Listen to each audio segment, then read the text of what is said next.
Halo, assalamualaikum warahmatullahi wabarakatuh. Ketemu lagi dengan Galeri Lalan, masih membahas tentang pertanian karet ya.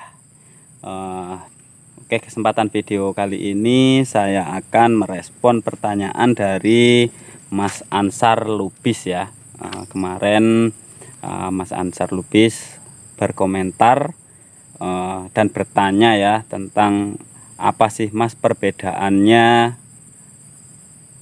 penyakit kas dan mati getah ya. Nah, ini pertanyaan yang berharga bagi saya ya. Oke ya. Sebenarnya penyakit kas atau mati getah itu sebenarnya sama saja, tetapi ada ciri-cirinya ya. Ada ciri-cirinya.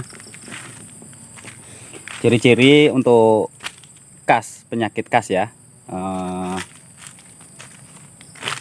Di situ untuk penyakit kas, ciri-cirinya yaitu warna batang dalam dalam bidang sadap kita itu berubah warna kecoklatan. Terus batang pecah-pecah ya, pecah-pecah.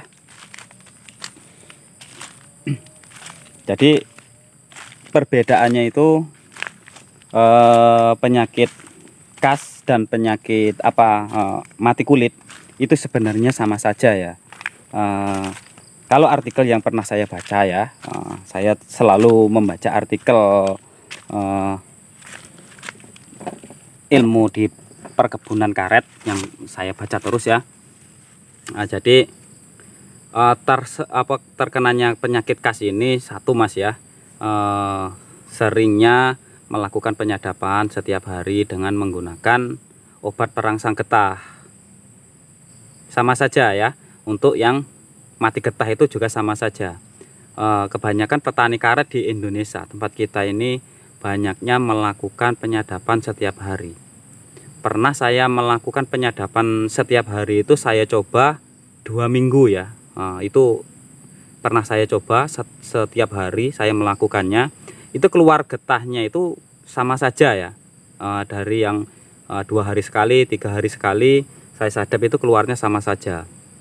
Tetapi kalau kita bekukan dengan pembeku getah, nggak taunya kadar lateks yang asli karet itu sedikit ya, sedikit. Jadi udah video yang pernah saya sampaikan itu pernah ya, ini sudah pernah saya bahas. Itu getah karetnya sedikit dan kadar airnya itu banyak. Nah, jadi di situ pernah saya bandingkan ya, pernah saya bandingkan 3 hari saya sadap atau 2 hari saya sadap ya, itu dapatnya juga sama saja. Jadi kita mengirit waktu dan tenaga kalau seumpamanya 2 hari atau 3 hari sekali ya. Untuk yang petani karet atau yang bekerja sama orang menyadap sampai 3 hektar, itu pas ya, rotasinya bisa pas. 1 hari menyadap 1 hektar, 2 hari yang 1 hektar, yang 3 hari, dan pokoknya seterusnya kayak gitu ya. Itu malah bagus kalau untuk para penyadap yang bekerja atau menyadap di tempat orang itu 3 hektar, itu pas rotasinya ya, 48 jam. Nah, ini rotasinya itu perlu Mas ya, kita sebagai petani karet rotasinya harus kita praktekkan atau kita gunakan ya.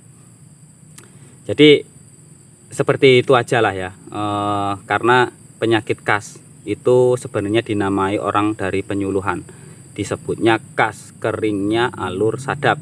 Kalau kita sebagai orang petani biasa ya, kita menamai penyakit atau mati getah atau mati lateks, kita menyebutnya seperti itu ya. Nah, seperti ya jamur akar putih ya, kalau di pertanian kan jamur akar putih ya, itu juga sudah pernah saya bahas. Untuk menanggulangi penyakit kas ini atau mati getah, yaitu ya, video kemarin sudah saya sampaikan, kita berhentikan untuk yang mati getah itu jangan sekali-sekali disadap ya, jangan sekali-sekali disadap, kita pupuk, kita rawat. Terus ada yang penyakit kalau kas ini kan ciri-cirinya kan tadi ada 2 ya, kehitaman atau kecoklatan berubah warnanya ya. Terus untuk kulit yang lainnya itu pecah-pecah, itu ada yang menggunakan cara kita kupas.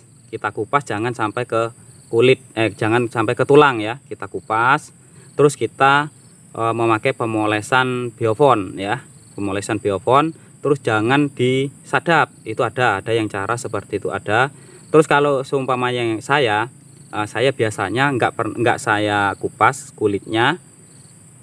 Ini saya mempraktekkan dengan saya membeli 1 kilo 2 kilo ya untuk obat yang untuk pemupukan yang terkena mati getah atau penyakit khas ini ya. Saya tabur pupuk ya, kalau ada uang ya saya belikan, saya taburkan yang mati getah ya. Kalau semuanya pemupukannya dalam 4 bulan atau setengah tahun sekali, 6 bulan ya, itu biasanya saya membeli 6 karung sampai 8 karung. Itu yang saya beli pemupukannya, itu yang saya pupuk karet kebun saya ini. Sering saya pupuk, saya menggunakan Orea Mutiara 1616 ya, NPK 1616 itu, terus sama KCL. Nah ini kalau di daerah tempat saya ini KCL itu susah dijangkau. Kalau nggak pesan, kadang pesannya itu berbulan-bulan baru datang. Ini pesan pupuk ini di toko pertanian, asli toko pertanian ya. Di sini kalau saya pesannya di toko pertanian, nggak pesan di tempat orang jualan yang keliling-keliling, itu bahaya ya. Saya sampaikan, kalau membeli pupuk jangan asal-asalan, datang ke toko pertanian. Mungkin di tempat-tempat teman-teman semuanya, para petani karet di luar sana ada toko pertanian ya. Apalagi toko pertanian itu yang mempunyai seorang PPL, seorang penyuluh. Nah itu boleh didatangi ya. Mungkin cukup sekian ya. Mungkin dari Mas Ansar Lubis. Ini kayaknya orang Medan apa orang mana ya yang bertanya. Terima kasih sudah berpartisipasi di video saya ya. Ini untuk menambah wawasan ke petani karet, terutama kepada kita semua petani karet Indonesia ya.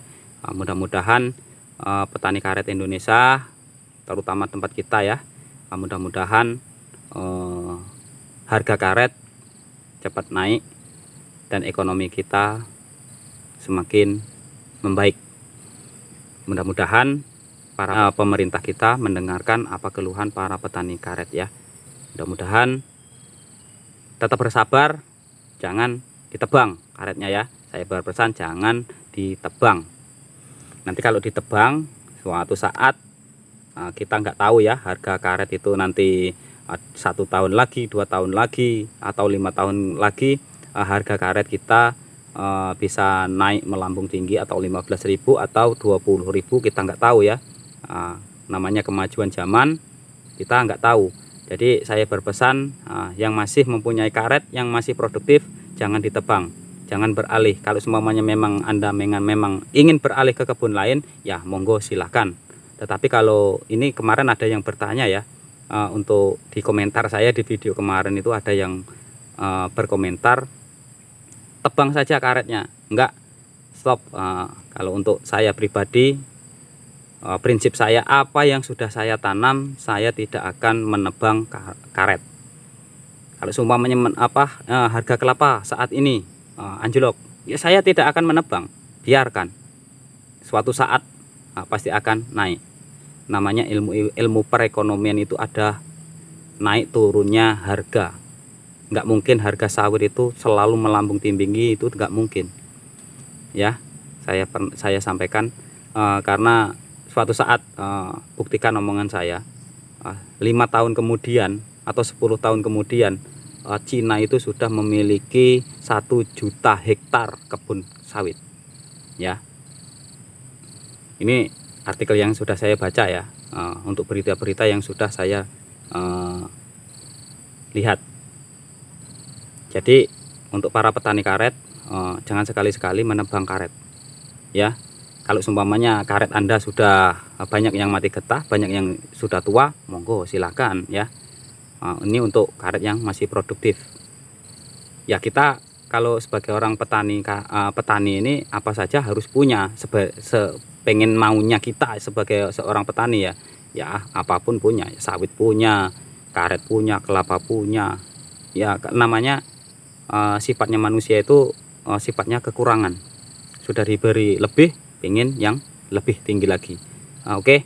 Mungkin cukup sekian dari saya, mudah-mudahan yang bertanya Mas Lubis mudah-mudahan bermanfaat. Itulah tadi cara menanggulangi penyakit kas ya.